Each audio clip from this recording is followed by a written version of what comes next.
कुठे गेले तरी मला तुझ्या विना करमत नाही. हो आई, किती झाले तरी तुझा हात का ग सोडवत नाही. हो आई, कुठे गेले तरी मला तुझ्या विना करमत नाही. आई,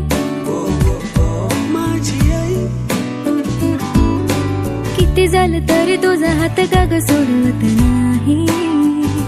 हो आई,